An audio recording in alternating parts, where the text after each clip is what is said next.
Ассаламу алейкум туғандар, қандайсыздар? Назарыңыздарда қайырдан эле базары жоқ каналы. Бүгін 16 август 2023 жыл сіздерге Бишкектің ең жақсы райондордун бири Ак Өргө конушунан бир сатылуучу үй көргөзмөкчүмүн. Биринчи эле баруу жолун түшүндүрөйүн. Азыр мен турган жер туғандар Гагарина көчөсүнүн жээги. Жол болсо тагыраак айтканда Гагарина жана Күн көчөсүнүн кесилишинде турам. Сиздер ушул Күн көчөсү менен түндүктү карай барасыздар. 167-теректе сатылуучу үйүбүз жайгашкан. Бул жерден туғандар шаардын бурч-бурчуна жүргөн автобус маршруткалар бар туғандар. Бул көчө мынакей Бар Павлов көчөсү. Бул жерде Фрунзе маркети деле жакын жана мектеп бир аз эле чыгышат карай жүрсөңүздөр, мектеп деле жакын жерде болуп калат. Дагы эмне маалымат эми барып үйгө жатып калган маалыматтарды бир чекеден берейин туғандар. Мынакей туғандар, келүү жолун түшүндүргөнчө бүгүнкү чыгарыштагы сатылуучу үйгө да жетип келип калдым. Бул үйдүн көчө тараптан көрүнүшү эң эле түштүк чегара мынакей бул жерден башталат. Түндүк чегарасы туғандар мынакей бул гараж бүткөн жерге чейин. Жалпысынан жерин аянты 5 соток. Анан дагы жакшы жери. Суу кенен дейт, үй ээлери напор жакшы. Электр энергиясы бар, природный газ бар, центральный канализация бар жана чыксаңыздар мына бул Гагарин көчөсү көрүнүп турат. Бул жакка түшсөңүздөр Лушихина көчөсүнө бара аласыздар.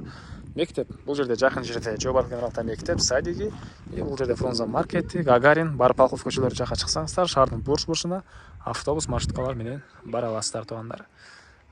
Жолдорду көрүп турасыздар, мынакей орто кеңдикте шагыл төшөлгөн. Мына бул райондун көрүнүшү.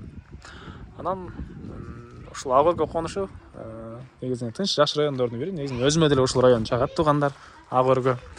Так, андан ары мынакей участоктун түндүк чегарасында гаражы, забор и дарбаза, навес туғандар. Андан ары калитка менен кирип, эми калган маалыматты бир чекеден берейин сиздерге.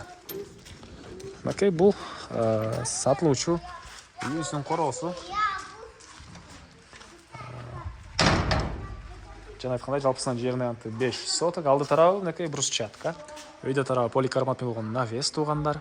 И бул жакта узун турасы 11-7 болгон 2 этаж үй плюс подвалы менен.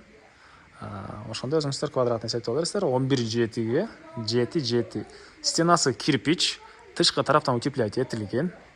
40 сантиметр экен стенанын туғандар жоондугу. Дагы эмне маалыматы? Гаражга бул тараптан да кирип чыксаңыздар болот. Үйдүн тышкы тарабында ажатканы ал центральный канализацияга кошулган.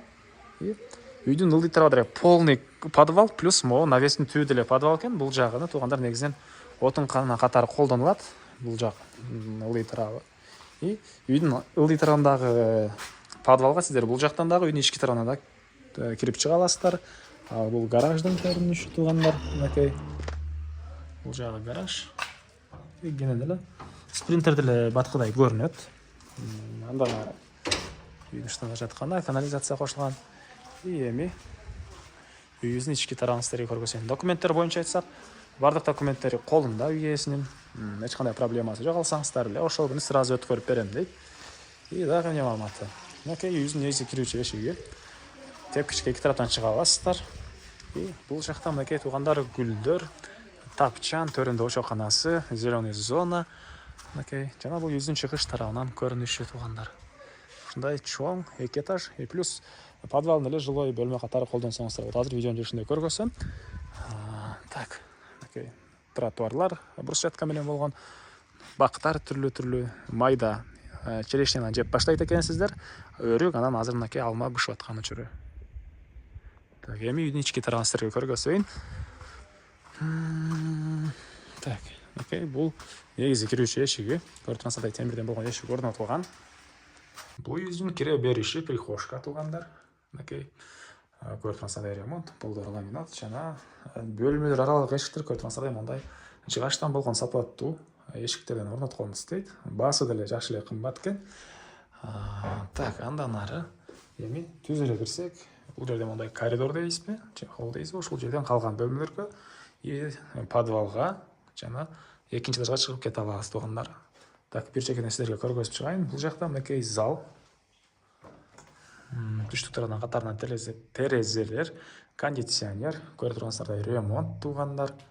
И бул жакта так, мынакей амандай бөлмөсү. Түндүк тарабынан терезе орнотулган туғандар. Так,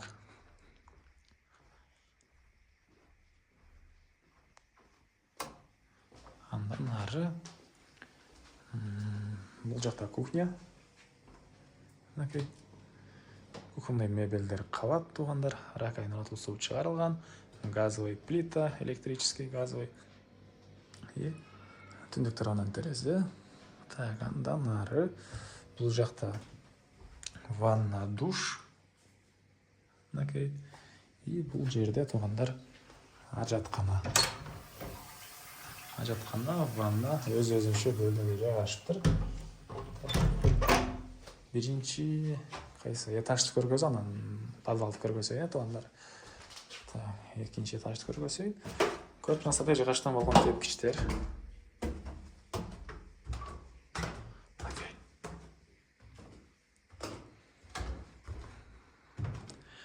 Шығыштарынан терезе, гүлдер туғандар. Шыққан әлі бұл жерде мұндай негіз ойынша балкон. Азырқы үшірді үй иелері намазхана қатарды қолданады екен туғандар. Так, түштік тарадан қатарынан терезелер. И андан ары оң тараптан алматын берейді. Түз өтсек бұл жерде мұндай бір чоң бөлімі. Қаласаңыздар, егер екіге бөліп қойсаңыздар деле болғыдай көрінеді. Түштік тарауынан жана бұл тарауынан шығыш тарауынан терезе орнатылды. Түндік тарауынан шығыш тарауынан терезе орнатылып тұр туғандар. Көріп тұрғансыздар ремонт. Отопленияның чугунный батареялар әр бір бөлмеде. И бұл жақта бір бөлме, бұл бөлмеден қатарынан екі бөлмеге өтіп кетеді екен. Бұл жақта да екінші тарауда бір кондиционер, түштік тарауынан терезе, оң тарауында бір спальный бөлме. И бұл жерде дағы бір бөлме жайғашқан балалар бөлмесі туғандар.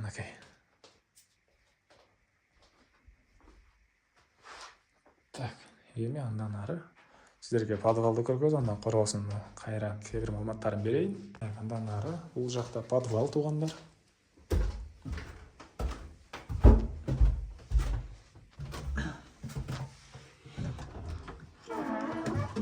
Подвалға сыртқы тараптан дағы, жана ички тараптан да кире аласыздар. Сол таққа кірсек ондай бір бөлме. Негізінен шойын етсек үшін деле жақсы варианттай көрініп атат. Келіп байқап көріңіздер туғандар. Андан ары бұл жақында отоплениянын котел жайғашқан. Сырттан да кірсеңіздер болады. Газовый котел, жана көмірмен жылытқан котел орнатылған. Азыркы учурда газовый котел деле колдонулат кыш айларында туғандар. Мен қарлы сатылушы үйден шығыш тарағындамын туғандар.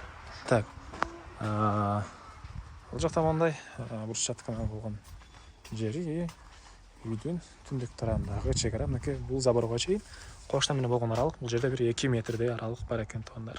Так, андан ары үйдің шығыш тарағы соның ондай тапчан, гүлдер, бақтар туғандар, зеленый зона, газон бұл жақтары. Беседка. Ол жерге бір фонтан қойсаңыздар, андан да соны болады екен. Отырғанға. Так. Бір иесінің өзінің фантазиясы. Так, өзінің шығыш тарағы. Дағымен болмасы ол жақтан. Очақханасын көргізген сіздерге. Так.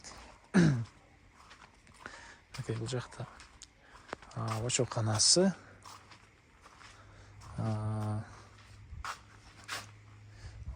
Так, кафель. Окей.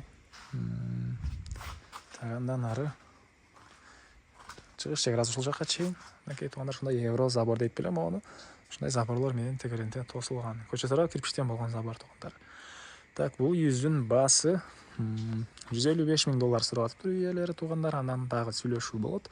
Ээсинин номери менен экранга эсептелдеп калтырабыз. Оны кылып сүйлөшүп көрүңүздөр. Сүйлөшүү болот. Анан достор менен, группалар менен бул видеону сиздер бөлүшсөңүздөр, мага бул иесине чоң жардам берген болосуздар. Анда мен семестерден коштошом тугандар. Кийинки чыгышка чейин саламатта калыңыздар.